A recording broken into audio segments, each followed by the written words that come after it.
एकाच स्कार्फचा वापर करून युवक आणि युवतीने आत्महत्या केली आहे। सोलापुरातील कर्णिक नगर परिसरातून ही धक्कादायक बातमी उघडकीस आली आहे। आत्महत्या केल्यानंतर त्यांच्याजवळ एक चिठ्ठी सापडली।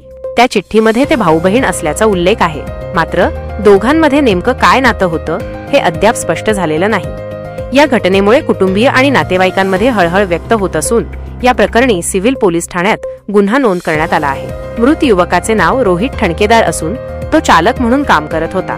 युवतीचे नाव अश्विनी केशापुरे असून तिने बी फार्मसी पर्यंतचे शिक्षण पूर्ण केले होते। नातेवाईकांच्या माहितीनुसार रोहितने अश्विनीला मानलेली बहीण मानले होते।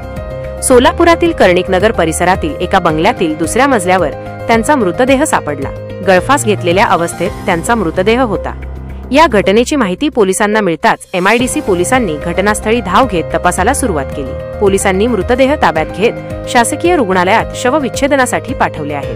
मृतदेहाच्या शेजारी पोलिसांना एक चिठ्ठी सापडली आहे। त्या चिठ्ठीमध्ये युवक आणि युवतीने आपल्या नात्याचा उलगडा केला आहे। आम्ही दोघे भाऊ बहीण आहोत। आम्ही एकमेकांसोबत शेवटपर्यंत आहोत। आमच्या मृत्यूनंतर आमच्या नात्यावर कुणीही शंका घेऊ नका असं त्यात लिहिलेलं होतं। दोघांनीही आत्महत्येच्या एक दिवस आधी सोशल मीडियावर भाऊ बहीण असल्याचा उल्लेख करत स्टेटस टाकल्याचे उघड झाले आहे। घटनेनंतर नातेवाईकांनी सिव्हिल हॉस्पिटलमध्ये जोरदार आक्रोश केला। या प्रकरणी सिव्हिल पोलीस ठाण्यात नोंद करण्यात आली असून दोघांनी टोकाचं पाऊल का उचललं याचा सखोल तपास सुरू आहे।